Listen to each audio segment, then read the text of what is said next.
Alright. Today, I think we're going to take a look at the Suzuki. It needs an O2 sensor, so I really need to pull the vehicle up here next to, in this garage area here, just up in front of it. Make working a little bit easier. So we're gonna go start it up. Here is the vehicle, 97 Suzuki, 4-wheel drive. I bought it with this goofy paint job on it. I did a couple things to it. Go over that maybe in a different video. For right now, we're just gonna get this moved and get an O2 sensor in it. Just gonna start it up and move it over.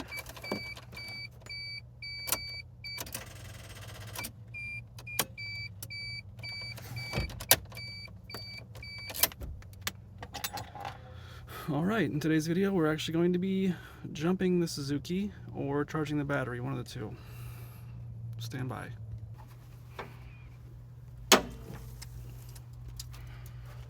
So I got this thing. I don't know if this is charged or not. I just grabbed it. It most likely is not. This most likely will not actually start the vehicle, but I'll give it a shot.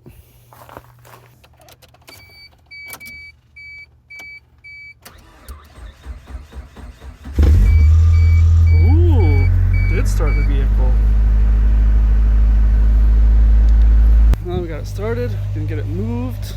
Right, ready to get up there? All right, up.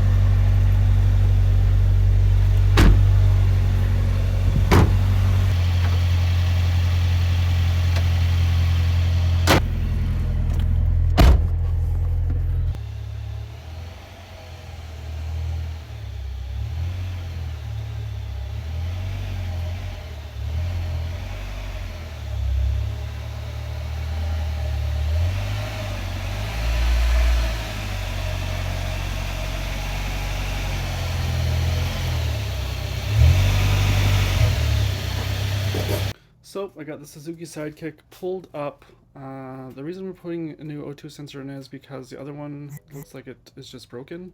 And we've got a check engine light on. It's running a little rich, going under load, so up hills and stuff in lower RPMs. We're gonna see if this takes care of it. See if it'll start up one more time on its own. Good look at the dash. Nope, not gonna do it. Got the jump pack hooked back up to it. See if it will crank now. Or start, I should say. Nope, used all the juice out of the jump pack. I'll have to charge up the jump pack and the battery at the same time so they get enough juice, and then start this again when I can crank it again. Running again. So we have a quick look at the dash lights. Right now we have the check engine light, brake light, airbag, and seat belt. So if I push the brake pedal in, the brake light does go off. I'm not sure why the airbag light is on. I'll figure that out later. And then the seat belt light will work when I plug the seat belt in. I forgot the code exactly, but getting a rich code off of one of these in my phone. That's a OBD2 port scanner. It tells you what codes are stored in the vehicle. So let this run for a little bit longer. Actually, I'll just shut it off. I'm messing with the exhaust. So I'm going to put the O2 sensor in, then clear the code. Then we're going to take it for a little bit of drive, go get some propane, and then come back and see if the light stays off. So that's the plan. Here is the O2 sensor. It has a defouler on it. There is no catalytic converter because of some modifications on the vehicle, which, like I said, we can go over in another video. Maybe I'll make one just for what I've done to it so far to go over that. And then, yeah, let's see if I can get this on, get that light off, take it for a test drive, see if the engine runs any better, and if the code stays off.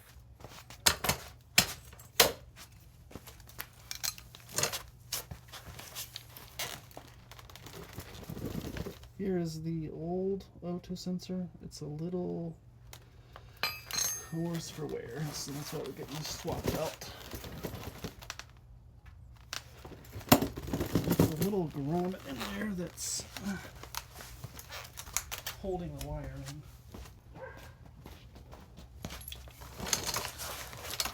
Also, it's about 32 degrees out right now, so my hands are already getting very cold.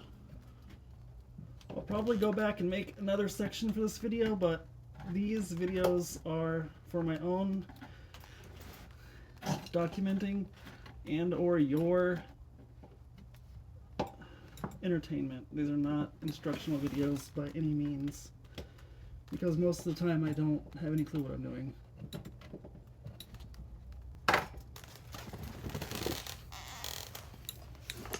Okay, let's see if I can get this up here a little better. Probably not. I don't think I'll get an angle where I'll be able to see much of anything in here. So right up in that hole right there, there was this little plastic grommet that sticks up in there that holds the connector up in the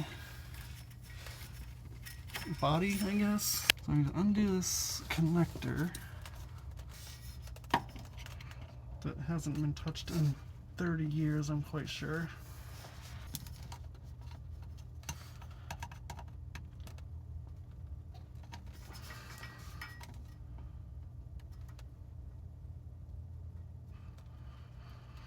I'm trying not to stab myself in the finger with a screwdriver while prying this apart, at the same time not burning myself on the exhaust that is somewhat warm from running it, all while not really being able to see very well because it's so close to my face. Okay, so we got the old connector off, and the new one comes with the grommet and the plastic piece that was I pulled out of there. So in theory this should just clip in here.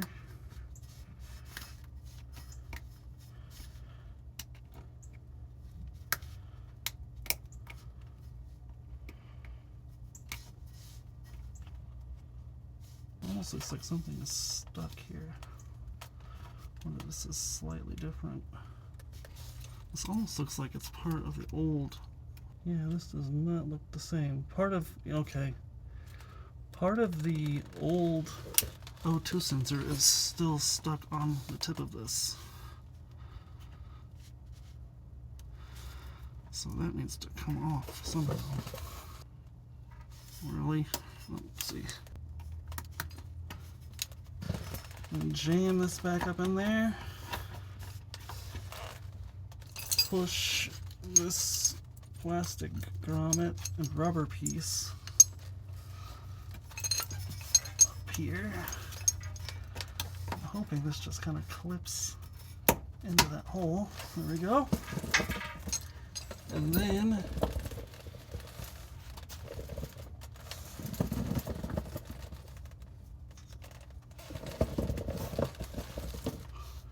we have a hole up here that this does not fit in. There is either something, I think it's just part of the old O2 sensor is still threaded into this bong. Hopefully this, I don't know if this will come out. I'm going to spray it with some penetrating fluid, let it sit for a few minutes, and then come back and see if I can crank it out of there. So I sprayed it with WD-40. I don't have any penetrating fluid specifically, but I'm going to see if this will get it out.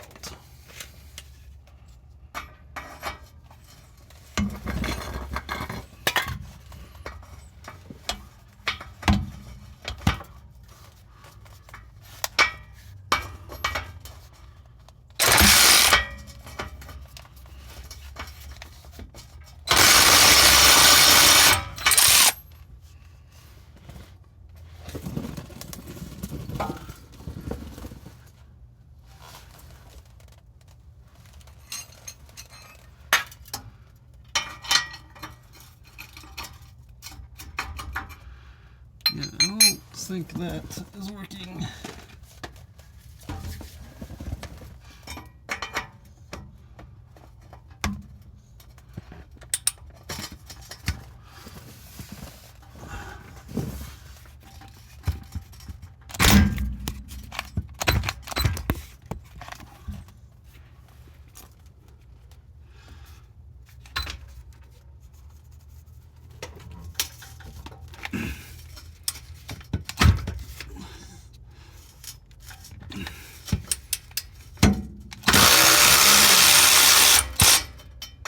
Okay,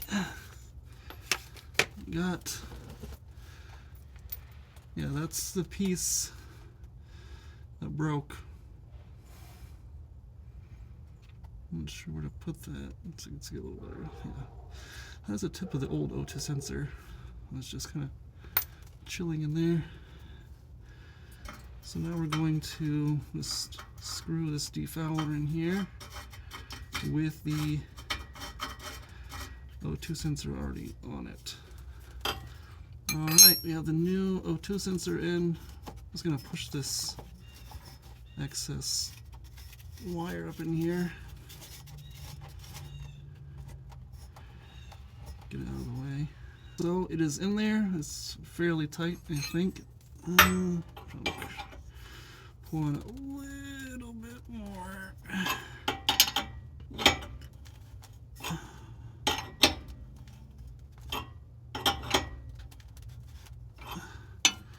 We're going to call that good for now.